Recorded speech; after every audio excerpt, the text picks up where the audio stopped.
홀로 외로운 밤 잠 못 이루네. 캄캄한 어둠 속에서 난 오늘도 모두가 잠든 밤에 주의 이름 부르네. 여호와 라파 날 치유하소서. 주의 찬란한 빛 내게 비추소서. 여호와 라파 날 고치소서. 주의 영광의 빛 비추소서.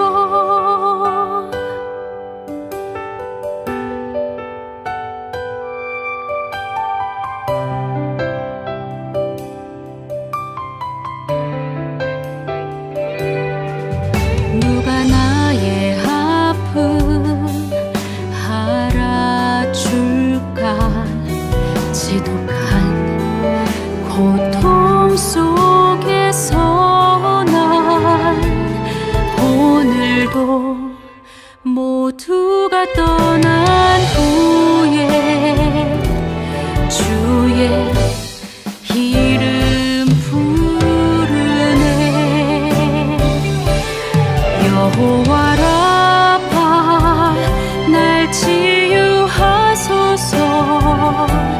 주의 찬란한 빛 내게 비추소서. 여호와 라파 날 고치소서. 주의 영광의 빛 비추소서. 내가 널 치유하리. 내가 널 고치리. 나는 너를 치료하는 여호와 힘이라. 여호와 라파.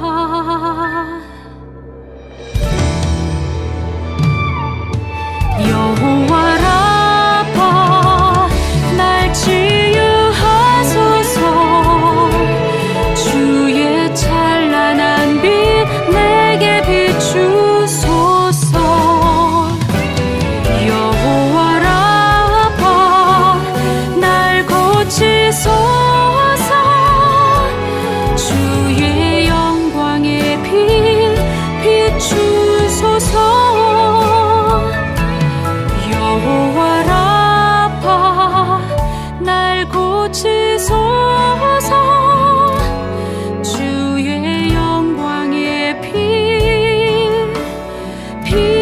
비추소서.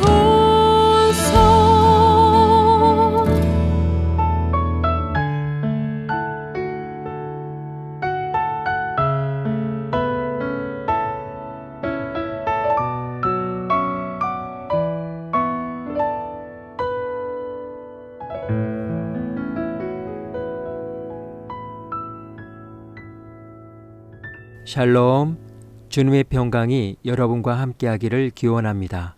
오늘 성경 읽기와 말씀 묵상을 통해 하나님의 말씀을 깨닫는 지혜와 기도하고 간구하는 모든 것들 위해 응답의 열매가 충만하기를 소망합니다. 오늘 성경 읽기 내비게이션은 레위기 12장입니다. 여호와께서 모세에게 말씀하여 이르시되 이스라엘 자손에게 말하여 이르라. 여인이 임신하여 남자를 낳으면 그는 이랫동안 부정하리니 곧 월경할 때와 같이 부정할 것이며 8째 날에는 그 아이의 포피를 벨 것이요 그 여인은 아직도 33일을 지내야 산열이 깨끗하리니 정결하게 되는 기한이 차기 전에는 성물을 만지지도 말며 성소에 들어가지도 말 것이며 여자를 낳으면 그는 2일에 동안 부정하리니 월경할 때와 같을 것이며 사녀리 깨끗하게 되면 66일을 지내야 하리라. 아들이나 딸이나 정결하게 되는 기한이 차면 그 여인은 번제를 위하여 1년 된 어린 양을 가져가고 속죄제를 위하여 집비둘기 새끼나 산비둘기를 회막문 제사장에게로 가져갈 것이요, 제사장은 그것을 여호와 앞에 드려서 그 여인을 위하여 속죄할지니 그리하면 사녀리 깨끗하리라. 이는 아들이나 딸을 생산한 여인에게 대한 규례니라. 그 여인이 어린 양을 바치기에 힘이 미치지 못하면 산비둘기 2마리나 집비둘기 새끼 2마리를 가져다가 하나는 번제물로 하나는 속죄제물로 삼을 것이요, 제사장은 그를 위하여 속죄할지니 그가 정결하리라.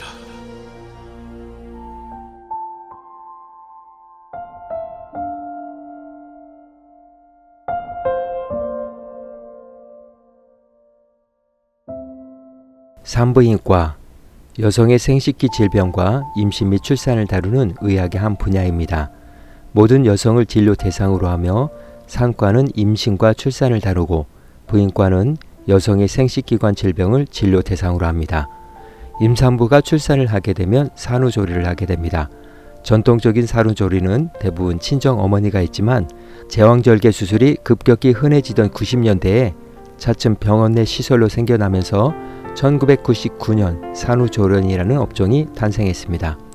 산후조리원에서는 아기와 산모의 산후 상태를 산부인과와 연계해서 모니터하며 산모의 건강 회복과 안정을 도와줍니다.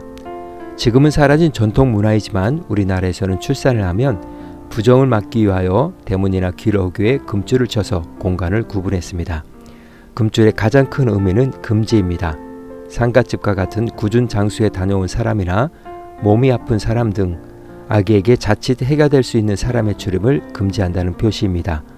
금줄에는 부정한 것을 막기 위해 정화의 의미가 담긴 물건을 꽂아서 걸어두었습니다. 지역마다 차이가 있지만 남자아이의 경우에는 숫덩이와 빨간 고추를, 여자아이의 경우에는 작은 생솔가지와 숫덩이를 꽂았습니다. 금줄은 보통 3주 정도 치게 되는데 이 기간 동안에는 혈연 관계가 깊은 형제나 출가한 딸이라도 다른 세대를 이루면 이 집에 출입할 수 없습니다. 가족 외에 다른 사람들이 들락거리면 삼신이 노해서 아이에게 해를 끼친다고 믿기 때문입니다. 11장이 식품의약품안전처와 관련된 내용이라면 레위기에서 길이가 가장 짧은 12장은 산부인과에 관련된 내용으로 아이를 낳은 산모가 얼마 동안 부정하며 어떻게 정결해질 수 있는가를 설명하고 있습니다. 성경에 의하면 여자가 아이를 출산하는 것은 자연스러운 현상이며 창조 때부터 하나님이 내려주신 축복이었습니다. 죄로 인하여 여인에게 더해진 것은 해산의 고통이었지 출산 자체가 심판의 결과는 아닙니다. 그렇다면 왜 아이를 출산하면 속죄제를 드리도록 했을까요? 여러 가지 해석이 있지만 본문에서는 구체적인 내용을 말해주고 있지 않습니다. 그렇기 때문에 지나친 해석이나 적용에 대해 주의할 필요가 있습니다.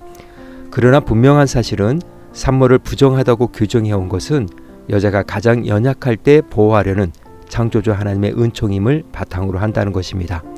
산모가 드리는 제물이 죄를 용서받기 위한 것이라기보다는 부정하게 된 몸을 정결하게 하기 위하여 드리는 것입니다. 만일 죄를 용서받기 위해서라면 산모는 번제를 드리기에 앞서 속죄제를 드려야 합니다.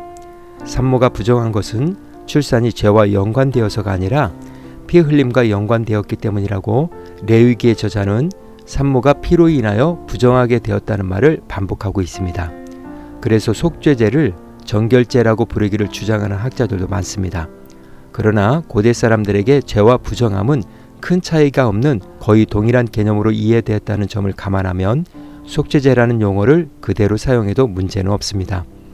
산모의 부정함을 해결하기 위해 정결 기간이 지난 다음에 회막에 나아가 경제적인 형편에 따라 번제와 속죄제를 드려야 합니다.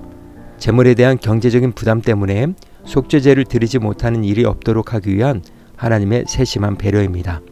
그것은 반드시 예배를 통해 거룩함을 지키도록 강조한 것이며 재물이 예배에 임하는 자의 마음만큼 중요한 것이 아니라는 의미입니다. 신약에서는 예수님이 태어나신 후에 이 율법을 따라 8일째 되던 날 할례를 받으셨고 이후 예수님의 어머니 마리아는 비둘기 2마리를 예물로 드렸습니다. 가난한 자의 예물을 드린 것입니다. 하나님은 이스라엘이 언약 백성으로서 하나님의 거룩함을 지킬 수 있도록 국가기관으로 식품의약품안전처, 질병관리청을 주셨고 병원 시설로서 산부인과, 피부과, 비뇨기과를 설치하셨습니다. 하나님의 거룩은 영과 육이 같이 거룩해지는 것입니다. 오늘 구약성경의 기대비게이션은 레위기 12장 산부인과였습니다. 이 시간 기도의 자리로 나아갑니다. 하나님의 관심은 언제나 생명에 있습니다.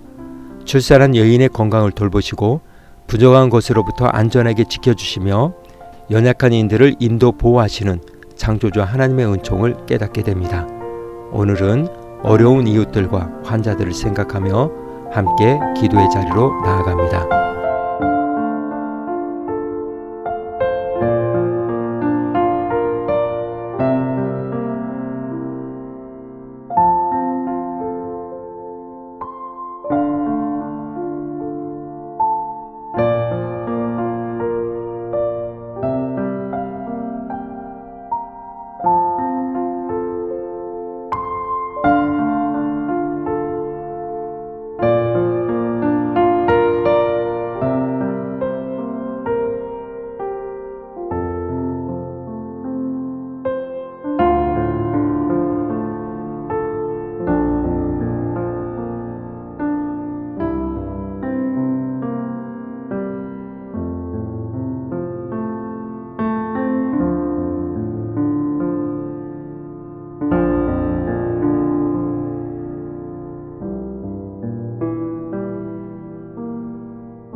사랑의 하나님, 찬양의 가사처럼 하나님은 늘 옳습니다. 우리가 예측할 수 없는 부분까지도 세심하게 배려하시고 더 나은 은혜의 자리로 인도하시는 은총을 깨닫습니다. 주님의 발자취를 따름이 기쁘고 복된 길이며 영과 육의 거룩함을 지키는 것임을 기억하며 오늘도 믿음으로 당당하게 걸어가게 하옵소서. 오늘은 이렇게 고백하며 나아갑니다. 하나님은 늘 옳습니다. 예수님의 이름으로 기도합니다.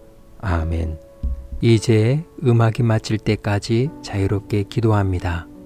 하나님께서 우리의 기도에 귀 기울여 주십니다.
우리의 기도를 들으신 하나님께서 오늘도 동행하십니다. 주 안에서 승리하십시오.